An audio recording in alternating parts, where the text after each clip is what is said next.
नमस्कार विद्यार्थी मित्रांनो, मी दिलीप पांडुरंग कांबळे, खडकी शिक्षण संस्था GMI कन्याशाळा.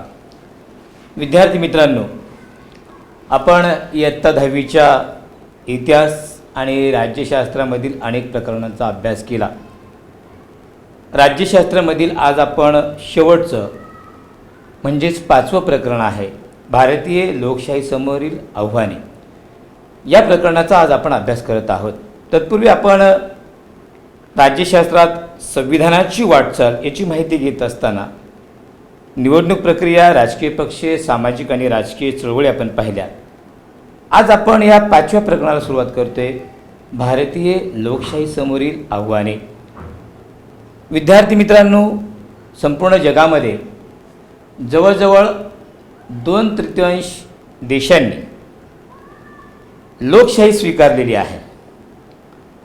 लोकशाही शासन त्या ठिकाणी आहे.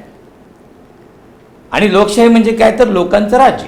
लोकांनी लोकांच्या हितासाठी लोकांनी चालवलेलं राज्य म्हणजे लोकशाही, लोकांचे राज्य. परंतु लोकशाही समोरील सुद्धा काही आव्हाने असतात. ही लोकशाही यशस्वी करण्यासाठी आपल्याला कोणकोणत्या मार्गाचा अवलंब करावा लागेल, त्यासाठी कोणकोणते प्रयत्न करावे लागतील. कारण मगाशी मी सांगितलं की जवळजवळ 2/3 राष्ट्र हे लोकशाही राष्ट्र आहेत आणि काही हुकुमशाही राष्ट्र असतील. जसं आता तुम्ही पाठीमागे प्रकरणामध्ये अभ्यास केला असेल, जर्मनीमध्ये हुकुमशाही होती, हिटलरशाही. मग लोकशाही आणि हुकुमशाही याच्यामध्ये फरक काय, तर लोकशाही अर्थात लोकांचं राज्य आणि हुकुमशाही म्हणजे त्या ठिकाणी एकच राजा असतो, एकच हुकुमशाह असतो आणि त्याच्या इशाऱ्यावर ते राष्ट्र चालत असतं. परंतु त्या ठिकाणी लोकांच्या मताला, लोकांच्या जनमताला त्या ठिकाणी अधिकार नसतो. लोकशाही एक सातत्याने चालणारी जिवंत प्रक्रिया आहे, बदलणारी प्रक्रिया आहे. कारण त्या ठिकाणी लोकांना त्यांचा स्वतःचे प्रतिनिधी निवडण्याचा अधिकार असतो. त्यामुळे वेगवेगळ्या पक्षाची सत्ता निवडणुकामध्ये येत असते. म्हणजे ही जिवंत प्रक्रिया आहे, बदलणारी प्रक्रिया आहे. लोकशाहीचा स्वीकार केला म्हणजे लोकशाही अस्तित्वात आली असे होत नाही. आता बऱ्याचशा राष्ट्रामध्ये त्या राष्ट्रांनी लोकशाही स्वीकारली, पण ती खरं 100% त्या ठिकाणी लोकशाही अस्तित्वात आहे का, नाही. त्यामुळे ही लोकशाही टिकवण्यासाठी नागरिकांना म्हणजे आपल्याला दक्ष राहावे लागते, जाणीवपूर्वक प्रयत्न करावे लागतात आणि लोकशाही समोर जे धोके आहेत ते वेळीच ओळखावे लागतात. त्यांचे लोकशाहीच्या मार्गानेच निराकरण करणं आवश्यक असतं. या पाठामध्ये आपण भारतीय लोकशाहीसमोर कोणते आव्हाने आहेत याचा प्रामुख्याने विचार करणार आहोत. तत्पूर्वी आपण जागतिक पातळीवरील लोकशाहीसमोरील आव्हानांचा आपण थोडक्यात विचार करू की ज्याप्रमाणे भारतीय लोकशाहीसमोरील आव्हान आहेत, त्याचप्रमाणे जागतिक पातळीवरील जी राष्ट्र आहेत त्यांच्यासमोर सुद्धा ही लोकशाही टिकवण्याची खूप मोठी आव्हानं आहेत. आज जगातला प्रत्येक देश आपण लोकशाहीवादी असल्याचं म्हणतो, परंतु प्रत्यक्षात मात्र लोकांची हक्क आणि स्वातंत्र्य अबाधित ठेवणारी आणि जनकल्याणाला प्राधान्य देणारी लोकशाही फारच थोड्या देशामध्ये आहे.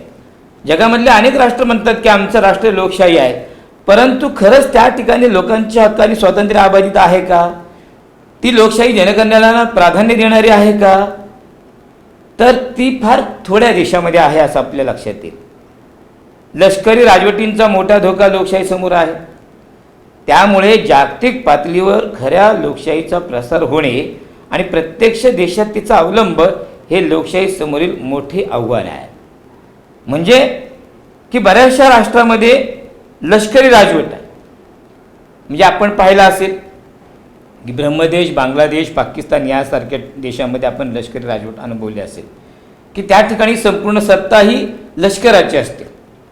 आणि मग ही लष्करी राजवट केव्हा येते, जर त्या देशामध्ये भ्रष्टाचार असेल, त्या देशामध्ये जातीय दंगली होत असेल, त्या देशातील सरकार हे सत्तेवर आल्यानंतर ते जर का सरकार यशस्वी होत नसेल किंवा त्यांची कार्यक्षमता कमी असेल, तर त्या ठिकाणी लष्करी राजवटीला पाचारण करावं लागतं. मग त्यामुळे जागतिक पातळीवर जी खुली लोकशाही आहे त्या खुल्या लोकशाहीचा प्रसार होणे आणि प्रत्येक देशामध्ये त्याचा अवलंब हे खऱ्या अर्थाने आज लोकशाहीसमोर मोठे आव्हान आहे. लोकशाही प्रसाराचे हे जागतिक पातळीवर आपण आव्हान पाहिलं. बिगर लोकशाही व्यवस्थेकडून लोकशाही व्यवस्थेकडे प्रवास करायचा झाल्यास कोणत्या लोकशाही संस्था निर्माण कराव्या लागतील असा एक प्रश्न या ठिकाणी विचारलेला आहे. बिगर लोकशाही म्हणजे काय? तर ज्या देशामध्ये लोकशाही व्यवस्था नाही, म्हणजे हुकुमशाही, जसं मी मगाशी जर्मनीचं उदाहरण दिलं, अशा बिगर लोकशाही व्यवस्थेकडून लोकशाही व्यवस्थेकडे प्रवास करायचा झाल्यास कोणत्या लोकशाही संस्था निर्माण कराव्या लागतील? तर त्या ठिकाणी निवडणूक आयोग असेल, त्यानंतर त्या ठिकाणी संविधानाची बजावणी करावी लागेल, अंमलबजावणी करावी लागेल. या संस्था जोपर्यंत निर्माण होत नाही तोपर्यंत त्या ठिकाणी लोकशाही व्यवस्था यशस्वीपणे काम करू शकत नाही. ज्या देशामध्ये लोकशाही रुजली आहे असे आपण म्हणतो तेथे लोकशाहीचा वावर मर्यादित आहे. भारतासारख्या अन्य देशामध्ये लोकशाही केवळ मतदान, निवडणुका, शासन व्यवहार, न्यायालय इत्यादींचा बोध होतो. म्हणजे भारतासारखे जे अन्य देश आहेत त्या देशामध्ये सुद्धा फक्त काय लोकशाही म्हणजे काय आहे तर मतदान, निवडणुका, शासन व्यवहार आणि न्यायालय. मग लोकशाही म्हणजे फक्त एवढ्यापुरतीच मर्यादित आहे का की ज्या ठिकाणी फक्त मतदान आहे, ज्या ठिकाणी निवडणूक आहे, ज्या ठिकाणी फक्त शासन व्यवहार आहेत आणि ज्या ठिकाणी न्यायालय आहे, हे म्हणजे लोकशाही का? नाही. तर हे लोकशाहीचे केवळ राजकीय स्वरूप आहे, हा राजकीय दिखावा आहे. लोकशाही जर एक जीवन मार्ग व्हायचा असेल तर लोकशाही समाजाच्या विभिन्न क्षेत्रामध्ये पोहोचली पाहिजे. लोकशाही खऱ्या अर्थाने जर यशस्वी करून दाखवायची असेल तर ती लोकशाही समाजाच्या विविध तळागाळांपर्यंत पोहोचायला पाहिजे, प्रत्येक क्षेत्रामध्ये पोहोचली पाहिजे. सर्व समाजाचे घटकांचे त्या ठिकाणी सामीलीकरण करता आले पाहिजे. सामाजिक संस्थांना स्वातंत्र्य दिलं गेलं पाहिजे. नागरिकांचे त्या ठिकाणी सक्षमीकरण केलं पाहिजे आणि मानवी मूल्ये की या ठिकाणी समता आहे, बंधुत्व आहे, स्वातंत्र्य आहे की जे आपल्या भारतीय संविधानामध्ये आहेत, अशा मानवी मूल्यांचे जतन इत्यादी मार्ग त्यासाठी आपल्याला अवलंबावे लागतील आणि तरच खऱ्या अर्थाने लोकशाही यशस्वी होऊ शकते. खरी लोकशाही रुजवण्याचे एक पूर्ण कार्य होण्याची गरज आहे की जेव्हा आपण त्या लोकशाहीच्या माध्यमातून सर्व समाजातील घटकांचे सामीलीकरण करून घेऊ, सामाजिक संस्थांना स्वायत्तता, नागरिकांचे सक्षमीकरण करू आणि स्वातंत्र्य, समता, बंधुत्व या मानवी मूल्यांचे जतन करू, हाच मार्ग आपल्याला त्या ठिकाणी अवलंबावा लागेल. तरच खरी लोकशाही आपण रुजवू शकतो. आता या ठिकाणी एक विचारले की लोकशाहीत राजकीय पक्ष निवडणुकीत सामील होऊन सत्तेत प्रवेश करतात, परंतु राजकीय पक्षांच्या अंतर्गत निवडणुका होतात का? राजकीय पक्षांनी संघटनांतर्गत निवडणुका घेणे आवश्यक असते, परंतु अशा निवडणुका होतात का? आता आपल्याला माहिती आहे की आपण पाठीमागच्या प्रकरणामध्ये पाहिलं की अनेक राजकीय पक्ष आहेत आणि ते राजकीय पक्ष बहुमत मिळून सत्तेवर येतात. मग या राजकीय पक्षामध्ये सुद्धा अंतर्गत निवडणुका होतात का? तर होतात. कारण राजकीय पक्षातील मग अध्यक्ष असेल, त्या पक्षाचा सेक्रेटरी असेल, कोषाध्यक्ष असेल, अशी जी महत्त्वाची पदं आहेत ती दर काही ठराविक वर्षांनी बदलली जातात. कारण आपण पाहतो की राजकीय पक्षामध्ये सुद्धा एकाच घराण्यातील व्यक्ती असेल तर ती घराणीशाही पुढे तशीच चालू राहते. मग त्या ठिकाणी काय होतं की दुसऱ्यांच्या मताला त्या ठिकाणी वाव मिळत नाही आणि म्हणून राजकीय पक्षामध्ये सुद्धा अंतर्गत निवडणुका होणे गरजेचे आहे, जेणेकरून सर्वांच्या मताचा आदर केला जाईल, सर्वांना त्या ठिकाणी काम करण्याची संधी मिळेल आणि म्हणून राजकीय पक्षांनी संघटनांतर्गत निवडणुका त्या ठिकाणी घेणं आवश्यक आहे.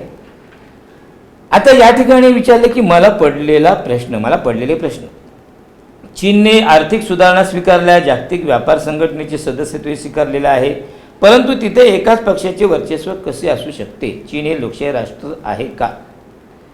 आता आपल्याला माहिती आहे की चीनने आर्थिक सुधारणा स्वीकारलेली आहे, जागतिक व्यापारी संघटनेचे सदस्यत्व पण स्वीकारलेलं आहे. चीन हे लोकशाही राष्ट्र आहे का? जरी लोकशाही राष्ट्र असले तरी त्या ठिकाणी नागरिकांचे हक्क मात्र नागरिकांना नाही आहेत. कारण चीनमध्ये एक साम्यवादी म्हणजे कम्युनिस्ट पक्ष आहेत, चीन समाजवादी देश आहे आणि त्या ठिकाणी एकच पक्ष आहे, त्यामुळे त्याच पक्षांतर्गत निवडणुका घेतल्या जातात. म्हणून चीन हा खऱ्या अर्थाने लोकशाही देश आहे असं म्हणता येणार नाही. लोकशाहीची पाळेमुळे आणखी खोलवर नेणे हे जगातल्या सर्वच लोकशाही राष्ट्रापुढील मोठे आव्हान आहे. आपण जागतिक पातळीवरील लोकशाही समोरील आव्हाने पाहतोय, तर जगात सर्वात मोठं आव्हान कोणतं आहे? लोकशाही राष्ट्रापुढील जगात असलेलं सध्याचं सर्वात मोठं आव्हान तर लोकशाहीची पाळेमुळे आणखी खोलवर नेणे हे जगातल्या सर्वच राष्ट्रांच्या समोर सर्वात मोठं आव्हान आहे. स्वातंत्र्य, समता, बंधुता व न्याय, शांतता, विकास आणि मानवतावाद ही मूल्ये समाजाच्या सर्व स्तरावर नेणे आवश्यक आहे. म्हणजे जागतिक पातळीवर जर लोकशाही राष्ट्रांसमोर जे आव्हान आहे की लोकशाहीची पाळेमुळे ही आणखी खोलवर न्यायची, तर त्यासाठी काय करावं लागेल? जी मूल्य आहेत, स्वातंत्र्य, समता, बंधुता, न्याय, शांतता, विकास आणि मानवतावाद ही मूल्ये खऱ्या अर्थाने समाजातील सर्व स्तरांपर्यंत नेणे आवश्यक आहे. त्यासाठी आवश्यक व्यापक सहमती पुन्हा लोकशाही मार्गाने निर्माण करता येणे शक्य आहे. लोकशाही खोलवर नेण्यासाठी या सुधारणांची आवश्यकता आहे. आता हे होते जागतिक लोकशाही राष्ट्रासमोरील आव्हाने. आता आपण पाहूया भारतीय लोकशाही समोरील आव्हाने. आता भारतीय लोकशाही समोरील जी आव्हाने आपण पाहणार आहोत त्यामध्ये जमातवाद, दहशतवाद असेल, डावे उग्रवादी अर्थात नक्षलवादी, भ्रष्टाचार, राजकारणाचे गुन्हेगारीकरण, सामाजिक आव्हाने आणि भारतीय लोकशाही यशस्वी करण्यासाठी काय करता येईल. आता भारतीय लोकशाही समोरील आव्हाने पाहत असताना आपल्याला काही गोष्टींचा या ठिकाणी विचार करावा लागेल, अभ्यास करावा लागेल. लोकशाही अधिक अर्थपूर्ण करण्याच्या दृष्टीने शासनाने सत्तेचे विकेंद्रीकरण करणे आणि महिला व दुर्बल घटकांना आरक्षण या उपाययोजना राबवल्या पाहिजे. म्हणजे भारतीय लोकशाही समोर जी आव्हान आहे त्याच्यामध्ये जर आपण प्रथमतः विचार केला तर लोकशाही आपल्याला अधिक अर्थपूर्ण करायची, अधिक सक्षम करायची. आणि ही लोकशाही अधिक अर्थपूर्ण करण्यासाठी शासनाने काय केलं पाहिजे? सत्तेचे विकेंद्रीकरण केले पाहिजे. म्हणजे काय केलं पाहिजे? तर आपली जी सत्ता आहे ती केंद्रीय आहे, राज्य आहे आणि स्थानिक आहे.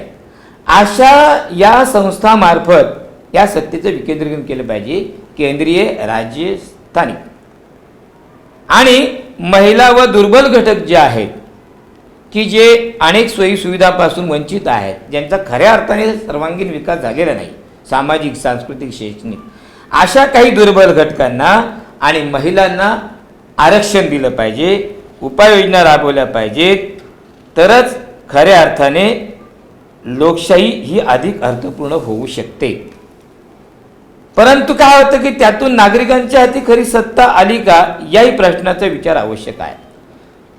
जरी महिलांना आणि आपल्या भारतातील काही समाज जो अनेक वर्षापासून वंचित आहे यांना जरी आरक्षण दिलं तरी त्या नागरिकांच्या हाती खऱ्या अर्थाने सत्ता आली का हाही विचार आपल्याला करणं आवश्यक आहे. आणि म्हणून भारतीय लोकशाही समोर जी आव्हाने आहेत त्या आव्हानामधील सर्वात मोठं आणि पहिलं आव्हान आहे जमातवाद व दहशतवाद. अशा काही आव्हानांचा आपण अभ्यास करणार आहोत. जमातवाद आणि दहशतवाद साहजिकच काय होतं की धार्मिक संघर्ष आणि त्यातून निर्माण होणारा दहशतवाद हे भारतीय लोकशाही समोरील सर्वात मोठे आव्हान आहे. भारतीय लोकशाही समोरील असणारं सध्याचं सर्वात मोठं आव्हान जमातवाद आणि दहशतवाद. आपल्या भारत देशामध्ये आजही काही धर्मामध्ये द्वेष, मत्सर अशा अनेक भावनातून जातीय दंगली होतात, धार्मिक संघर्ष होतो. आणि मग हा धार्मिक संघर्ष जेव्हा होतो तेव्हा आपण पाहतो की जाळपोळ होते, दंगल होते, त्या ठिकाणी निरपराध लोकांचे जीव जातात. आणि मग या धार्मिक संघर्षातून काय होतं तर दहशतवाद वाढतो. समाजात धार्मिक तेढ वाढल्यामुळे सामाजिक स्थैर्य नाहीसे होते. जी सामाजिक शांतता आहे, स्थैर्य आहे ते नाहीच होतं. जेव्हा समाजामध्ये संघर्ष निर्माण होतो, जातीजातीमध्ये संघर्ष निर्माण होतो, दहशतवादासारख्या घटनामुळे लोकांचा लोकशाहीमधील जो सहभाग आहे तो सहभाग आपोआप कमी होतो.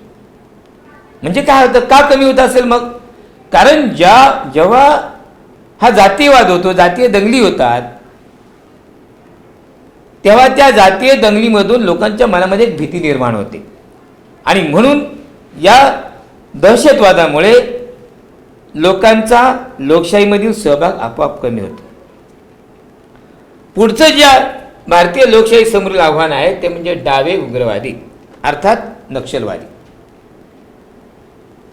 कारण सध्या नक्षलवाद ही एक मोठी समस्या आहे आपल्या भारतासमोर. नक्षलवाद कसा उदयाला आला तर आपल्या भारतातील काही भागामध्ये जे भूमिहीन लोक आहेत, भूमिहीन शेतकरी, आदिवासी यांच्यावर होणाऱ्या अन्यायाला दूर करण्यासाठी नक्षलवाद सुरू झाला. म्हणजे त्या भागामध्ये जे भूमिहीन शेतकरी, भूमिहीन म्हणजे ज्यांना शेती नाही, असे भूमिहीन शेतकरी, आदिवासी यांच्यावर अन्याय होतो. म्हणजे त्यांच्या मनामध्ये एक भीती निर्माण होते की आमचं स्वातंत्र्य, आमचे अधिकार गमावण्याची त्यांना भीती असते. सरकार आमचा अधिकार नाहीसं करतंय, नष्ट करतंय. कारण खऱ्या अर्थाने आदिवासी लोकांचा किंवा या शेतकऱ्यांचा अधिकार त्या जमिनीवर असतो, आदिवासी लोकांचा अधिकार त्या जंगलावर असतो. आणि या भीतीतून काय होतं की त्यांच्यावर अन्याय निर्माण होतो आणि म्हणून नक्षलवाद सुरू होतो. आत्ताच्या घडीला आपल्या देशामध्ये या नक्षलवादाने हिंसक म्हणजे उग्र रूप धारण केलेलं आहे. मग याच्यामध्ये आपण पाहतो की हे नक्षलवादी काय करतात, पोलिसावर गोळीबार करतात, त्यांची हत्या करून आणतात. त्या भागातील निरपराध लोक आहेत त्यांची हत्या होते. अशा प्रकारे उग्ररूप धारण केले या नक्षलवादाने. पण यातील शेतकरी, आदिवासी यांच्या समस्यांचे महत्त्व कमी होऊन सरकारला हिंसक पद्धतीने विरोध करणे, पोलीस दलावर हल्ले करणे यांसारख्या मार्गांचा विचार या नक्षलवादी गटाकडून होत आहे. पुढचं जे आव्हान आहे ते म्हणजे भ्रष्टाचार. भारतामध्ये सार्वजनिक क्षेत्रामध्ये खूप मोठ्या प्रमाणामध्ये भ्रष्टाचाराची समस्या दिसून येते, आपल्या सगळ्यांना माहीत आहे. राजकीय आणि प्रशासकीय स्तरावरील भ्रष्टाचारामुळे सरकारची कार्यक्षमता कमी होते. आपण पाहतो की अनेक ठिकाणी म्हणजे आपलं काही प्रशासकीय काम, सरकारी दप्तरी जर काम करायचं असेल तर अगदी स्थानिक स्वराज्य संस्था म्हणजे आपल्या ग्रामपंचायतीपासून ते संसदेपर्यंत काही ठिकाणी आपल्याला त्या तेथील संबंधित अधिकाऱ्यांना, अर्थात सगळेच अधिकारी त्या भ्रष्टाचारामध्ये येत नाहीत, परंतु अगदी ग्रामीण पातळीवर सुद्धा ग्रामसभेपासून, ग्रामपंचायतीपासून अनेक ठिकाणी लोकांना काहीतरी लाच देऊन ते काम करून घ्यावं लागतं.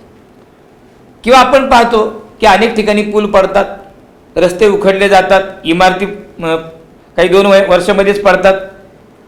मग या ठिकाणी हा आर्थिक भ्रष्टाचार होतो. आणि हा भ्रष्टाचार म्हणजे आपल्या भारतीय लोकशाहीला लागलेली कीड आहे. राजकीय आणि प्रशासकीय स्तरावरील भ्रष्टाचारामुळे सरकारची कार्यक्षमता काय होते, मग आपोआप कमी होते. सरकारी कामांना लागणारा वेळ, सार्वजनिक सोयी आणि सुविधांची घसरलेली गुणवत्ता, वेगवेगळे आर्थिक घोटाळे, जसे मी आता सांगितलं की रस्ते, पूल, इमारत याच्यामध्ये जे आर्थिक घोटाळे होतात त्यामुळे काय होतं, एकूण व्यवस्थेबद्दल लोकांच्या मनामध्ये अविश्वास निर्माण होतो आणि असमाधानाची भावना लोकांना निर्माण होते. निवडणूक प्रक्रियेमध्ये होणारा भ्रष्टाचार, कारण आपण पाहतो निवडणूक प्रक्रियेमध्ये सुद्धा भ्रष्टाचार होतो. त्याच्यामध्ये बनावट मतदान केले जातं, त्या ठिकाणी डुप्लिकेट मतदान केलं जातं, मतदारांना लाच दिली जाते, त्या ठिकाणी जे उमेदवार उभे आहेत त्यांना पळवून नेलं जातं. यांसारख्या घटनांमुळे काय होतं की लोकांच्या मनामध्ये या लोकशाहीवरील जो विश्वास आहे, लोकशाही प्रक्रियेवरील विश्वास, तो विश्वास कमी होऊ लागतो, विश्वास उडू शकतो. म्हणजे लोकशाहीमध्ये जेव्हा मतदान प्रक्रिया चालू असते त्यावेळेस सुद्धा मोठ्या प्रमाणामध्ये भ्रष्टाचार होतो. आणि आपल्याला खऱ्या अर्थाने जे लोकप्रतिनिधी पाहिजे असतात की जे खऱ्या अर्थाने समाजाची सेवा करतात किंवा त्या ठिकाणी लोकांच्या मागणीचा विचार सरकारकडे मांडतात, अशा लोकांना त्या ठिकाणी काम करता येत नाही जेव्हा या मतदान प्रक्रियेमध्ये भ्रष्टाचार चालू असतो तेव्हा. आणि म्हणून हा भ्रष्टाचारही कमी झाला पाहिजे, हे एक मोठं आव्हान आहे आपल्या भारतीय लोकशाहीसमोरील. आता पुढचे जे आव्हान आहे ते राजकारणाचे गुन्हेगारीकरण. आता राजकारणाचा जर आपण विचार केला तर आपल्याला माहीत आहे की राजकारणामध्ये येणारे जे प्रतिनिधी आहेत, जे उमेदवार आहेत, त्या उमेदवारामध्ये जर का काही गुंडगिरी प्रवृत्तीचे उमेदवार आले तर आपली लोकशाही यशस्वी होईल का? नाही. भारतासमोरील जे काही आव्हान आहेत लोकशाहीसमोरची, त्या म्हणजे या वरच्या आव्हानाच्या व्यतिरिक्त लोकशाहीसमोर काही सामाजिक आव्हान आहे. जे गुन्हेगारीचं जे आव्हान आहे ते गुन्हेगारीचं प्रमाण कमी होण्यासाठी आपलं भारतीय सरकार प्रयत्नशील असतं. कारण ती एक मोठी गंभीर समस्या आपल्या लोकशाही व्यवस्थेसमोरील. गुन्हेगारी पार्श्वभूमी, गुन्हेगारी स्वरूपाचे आरोप, भ्रष्टाचाराचे आरोप असलेल्या व्यक्तींना काही वेळा राजकीय पक्षाकडून उमेदवारी दिली जात नाही, म्हणजे जाते म्हणजे कधी कधी काय होतं की राजकीय पक्षामध्ये ज्यांच्या पाठीमागे गुन्हेगारी पार्श्वभूमी आहे, ज्यांच्यावर गुन्हेगारी स्वरूपाचे आरोप झालेले आहेत, भ्रष्टाचाराचे आरोप झालेले आहेत, अशाच व्यक्तींना काही राजकीय पक्षांकडून तिकीट दिलं जातं, उमेदवारी दिली जाते. आणि त्यामुळे काय होतं, मग राजकारणामध्ये पैसा आणि गुंडगिरी याचे महत्त्व आपोआप वाढते आणि मग निवडणुकीच्या वेळी हिंसाचाराचा वापर होऊ शकतो. म्हणजे एकदा का त्या ठिकाणी गुंडगिरी आली की त्या ठिकाणी पैसा आला की त्या ठिकाणी लोकशाही प्रक्रियेत म्हणजे मतदान प्रक्रियेमध्ये भ्रष्टाचार होतो आणि मग निकोप दर्जाचे जे प्रतिनिधी आहेत ते पुढे जाऊ शकत नाहीत. आणि म्हणून राजकीय पक्षांनी सुद्धा उमेदवारी देत असताना त्या उमेदवाराच्या पाठीमागची पार्श्वभूमी खऱ्या अर्थाने पाहिली पाहिजे, पडताळली पाहिजे. पुढचं जे आव्हान आहे ते म्हणजे सामाजिक आव्हान. आता वरती जे आपण जी आव्हानं पाहिली आतापर्यंत म्हणजे जमातवाद, दहशतवाद, डावे उग्रवादी अर्थात नक्षलवादी, भ्रष्टाचार, राजकारणाचे गुन्हेगारीकरण, या आव्हानाच्या व्यतिरिक्त आपल्या लोकशाहीसमोरील काही सामाजिक आव्हाने आहेत. मग कोणती सामाजिक आव्हाने आहेत? त्याच्यामध्ये बेरोजगारी आहे, व्यसनाधीनता, दुष्काळ, साधन संपत्तीचे असमान वितरण, गरीब श्रीमंत यांच्यातील वाढती दरी, जातीयता इत्यादी सामाजिक प्रश्न सोडवणे आवश्यक आहे. सामाजिक आव्हानामध्ये ज्या ज्या गोष्टींचा या ठिकाणी उल्लेख झालेला आहे त्यामध्ये बेरोजगारी आहे. म्हणजे आजही बऱ्याचशा तरुणांना रोजगार नाही. तरुण शिकलेले आहेत पण त्यांना रोजगार नाही. त्यामुळे काय होतं की व्यसनाधीनता वाढते. त्याशिवाय आपल्या भारतामध्ये बऱ्याचशा ठिकाणी दुष्काळ पडतो. मग तो ओला दुष्काळ असेल, सुका दुष्काळ असतो. त्यामुळे शेतकऱ्यांसमोर सुद्धा बऱ्याचशा समस्या निर्माण होतात. साधन संपत्तीचे असमान वितरण, आपल्या देशामध्ये जी काही नैसर्गिक साधन संपत्ती आहे ती काही ठराविकच लोकांच्या हातामध्ये आहे, त्याचं असमान वितरण झालेलं आहे. मग ज्यांच्या हातामध्ये ही नैसर्गिक साधन संपत्ती मुबलक आहे ते लोक श्रीमंत होतात आणि ज्यांच्या हातामध्ये ही नैसर्गिक साधन संपत्ती नाही ती लोक गरीब होतात. मग श्रीमंती आणि गरिबी याच्यामधली दरी वाढत जाते. म्हणजेच काय तर आपल्या देशासमोर, देशापुढे लोकशाहीसमोर असणारं हे सगळ्यात मोठं आव्हान आहे ते म्हणजे सामाजिक आव्हान. आता मग जर आपल्याला भारतीय लोकशाही यशस्वी करायची असेल तर आपल्याला काय करता येईल? तुम्ही देशाचे भावी नागरिक आहात आणि आपला देश हा लोकशाही म्हणून अधिक भक्कम करायचा असेल, बळकट करायचा असेल, यशस्वी करायचा असेल तर आपल्याला काय करता येईल? याही काही मुद्द्यांचा आपण या ठिकाणी अभ्यास करूया. लोकशाहीतील बहुमताला खूप महत्त्व आहे. लोकशाहीमध्ये ज्याला बहुमत आहे तो सत्तेवर येतो आणि लोकांच्या ज्या काही समस्या आहेत, ज्या मागण्या आहेत त्या पूर्ण करायचा प्रयत्न करतो. म्हणजे लोकशाहीमध्ये काय आहे की बहुमताला महत्त्व आहे. लोकशाही शासन प्रकारात बहुमत मिळवणारा पक्ष सत्तेवर येतो. संसदेमध्ये सर्व निर्णय बहुमताने घेतले जातात. बहुसंख्य समाजाचे कल्याण हा लोकशाहीचा उद्देश असतो. लोकशाही राष्ट्राचा उद्देशच मुळात काय आहे की ठराविक जाती धर्माचा किंवा ठराविक लोकांचं कल्याण हा त्यांच्यासमोरचा उद्देश नाही. त्यांच्यासमोर जो असणारा उद्देश आहे तो बहुसंख्य लोकांचा कल्याण करणे किंवा बहुसंख्य समाजाचे कल्याण हा तर त्याच्यासमोर उद्देश असतो. शिवाय बहुमताला महत्त्व देताना अल्पमतात असणारे आणि जे अल्पसंख्याक असणारे मायनॉरिटी यांच्यावर अन्याय होणार नाही याची सुद्धा काळजी घ्यावी लागते. सत्तेवर येणारे जे सरकार आहे त्या सरकारला कोणता विचार करावा लागतो तर बहुसंख्य समाजाचं कल्याण झालं पाहिजे आणि बहुमताला महत्त्व देताना जे अल्पमतात आहेत, अल्पसंख्याक आहेत यांच्यावर अन्याय होणार नाही याची त्यांना काळजी घ्यावी लागते. लोकशाही हे जरी बहुमताने चालणार असले तरी अल्पमतात असणाऱ्या लोकांना निर्णय प्रक्रियेमध्ये सुद्धा सामावून घेणं गरजेचं आहे. लोकशाही हे बहुमताने चालते बरोबर आहे, परंतु जे अल्पमतात आहे त्या अल्पमतात असणारे आणि अल्पसंख्याक असणारे यांच्यावर अन्याय होता कामा नये. त्यांना सुद्धा निर्णय प्रक्रियेमध्ये सहभागी करून घेतलं पाहिजे. त्यांच्या हितसंबंधाचा विचार करणे हे देखील सरकारचे कर्तव्य आहे. अल्पमतातील लोकांच्या हिताचा सुद्धा विचार केला पाहिजे. थोडक्यात काय तर लोकशाही शासनामध्ये सर्वांच्या मतांना महत्त्व असायला हवे. लोकशाही शासन हे सर्वसमावेशक असलं पाहिजे. ठराविक लोकांच्या किंवा ठराविक लोकांच्या मताचा विचार करणं गरजेचं नाही, तर त्या ठिकाणी सर्वांचा विचार केला पाहिजे. नवे धार्मिक वांशिक भाषिक जातीय गटांना लोकशाहीमधील निर्णय प्रक्रियेमध्ये सहभागी होण्याची समान संधी मिळायला हवी. म्हणजे थोडक्यात काय तर लोकशाही शासनामध्ये सर्वांच्या मतांना महत्त्व असायला हवे. त्याचप्रमाणे बहुमताचे सरकार हे बहुसंख्य जरी असले तरी समाजाचे सरकार असू नये, म्हणजे ठराविक समाजाचे सरकार असू नये. धार्मिक वांशिक भाषिक जातीय गटांना लोकशाहीमधील निर्णय प्रक्रियेमध्ये सहभागी होण्याची समान संधी मिळायला हवी. आपण पुढचा जो एक मार्ग आहे, पर्याय आहे की भारतीय लोकशाही आपल्याला यशस्वी करायची असेल तर आपल्याला काय करता येईल, तर भारतातील न्यायालये राजकीय प्रक्रिया अधिकाधिक पारदर्शक होण्यासाठी जाणीवपूर्वक प्रयत्न करताना दिसत आहेत. त्यामध्ये आता आपण पाहतो की माहितीचा अधिकार हे काय करतात, तर माहितीच्या अधिकारामुळे काय झालं तर राजकीय प्रक्रिया आता अधिकाधिक पारदर्शक होऊ लागलेली आहे. विशेष करून राजकारणाचे गुन्हेगारीकरण रोखण्यासाठी गुन्हेगारांना कडक शिक्षा आणि राजकीय प्रक्रियेत सहभागी होण्यास बंदी असे निर्बंध न्यायालयाने घातलेले आहेत. मगाशी आपण उल्लेख केला की आपल्या लोकशाहीसमोर असणारे जे आव्हान आहे त्याच्यामध्ये भ्रष्टाचार आहे आणि गुन्हेगारीकरण आहे. तर राजकारणाचे जे गुन्हेगारीकरण रोखायचं असेल तर त्या गुन्हेगारीकरण रोखण्यासाठी त्या गुन्हेगारांना कडक शिक्षा झाली पाहिजे. त्यांना राजकीय प्रक्रियेमध्ये सहभागी होऊ देता कामा नये, त्यांच्यावर बंदी घातली पाहिजे असे निर्बंध न्यायालयाने घातलेले आहेत. भारतातील लोकशाही यशस्वी करण्यासाठी केवळ सरकार प्रशासन व न्यायालयीन पातळीवर प्रयत्न होणे पुरेसे नाही. म्हणजे जो तिसरा मार्ग आहे, आपल्याला लोकशाही जर यशस्वी करायची असेल तर केवळ प्रशासन आणि न्यायालयीन पातळीवर हे प्रयत्न करणं पुरेसं नाही. भारतीय लोकशाही जर यशस्वी करायची असेल तर नुसतं प्रशासन आणि न्यायालयीन काही करू शकत नाही, तर त्यासाठी सामाजिक आणि वैयक्तिक पातळीवर सुद्धा प्रत्येकाने जाणीवपूर्वक प्रयत्न केला पाहिजे. न्यायालय आणि प्रशासनावर आपण विसंबून न राहता आपली सुद्धा एक जबाबदारी आहे, आपलं पण कर्तव्य आहे. सामाजिक वैयक्तिक पातळीवर आपण जाणीवपूर्वक प्रयत्न केले पाहिजेत. शासकीय आणि प्रशासकीय पातळीवर सर्व शिक्षा अभियान, स्वच्छ भारत म्हणजे जे काय अभियान आहे, स्वच्छ भारत अभियान, सर्व शिक्षा अभियान, ग्राम समृद्धी योजना, स्वमदत गटांची स्थापना, महात्मा गांधी राष्ट्रीय ग्रामीण रोजगार योजना यांसारखे अनेक उपक्रम त्या ठिकाणी राबवले जातात.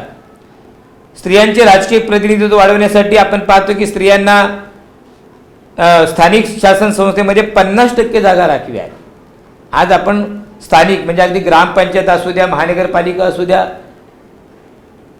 विधानसभा या स्थानिक स्वराज्य संस्थांमध्ये शासन संस्थेमध्ये स्त्रियांना आता 50% राखीव जागा दिलेल्या आहेत की जेणेकरून स्त्रियांना सुद्धा या राजकारणामध्ये राजकीय क्षेत्रामध्ये काम करण्याची समान संधी मिळेल.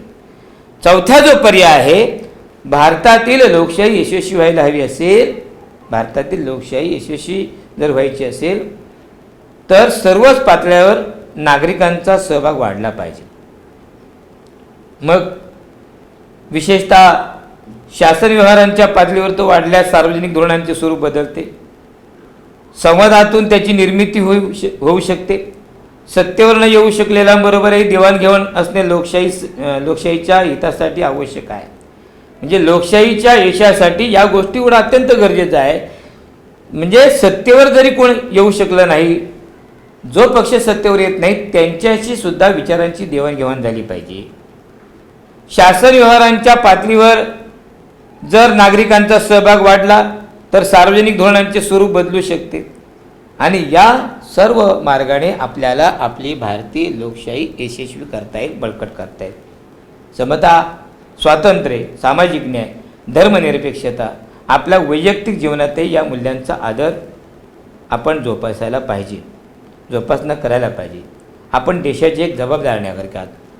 आपला म्हणजे तसा जर विचार केला तर जगात जे लोकशाही राष्ट्र आहेत त्यातील यशस्वी लोकशाही राष्ट्र जर आपण पाहिलं, सगळ्यात मोठं लोकशाही राष्ट्र पाहिलं तर भारत देश आहे. आणि म्हणून आपली सर्वांची जबाबदारी आहे, आपण त्या देशाचे जबाबदार नागरिक आहोत आणि म्हणून आपली लोकशाही यशस्वी करण्यासाठी समता, स्वातंत्र्य, सामाजिक न्याय, धर्मनिरपेक्षता आणि वैयक्तिक जीवनामध्ये या मूल्यांचा आपण आदर केला पाहिजे, ती जोपासली पाहिजे. ही जाणीव जर आपण प्रत्येकाने ठेवली तरच खऱ्या अर्थाने आपली भारतीय लोकशाही यशस्वी होऊ शकते. मित्रांनो, या ठिकाणी आपला हा इतिहास आणि हा राज्यशास्त्राचा हा 5वा पाठ या ठिकाणी पूर्ण होतो आहे. मला अपेक्षा आहे की तुम्हाला या पाठातून काही बोध झाला असेल, समजला असेल अशी अपेक्षा करतो आणि या ठिकाणी थांबतो. धन्यवाद.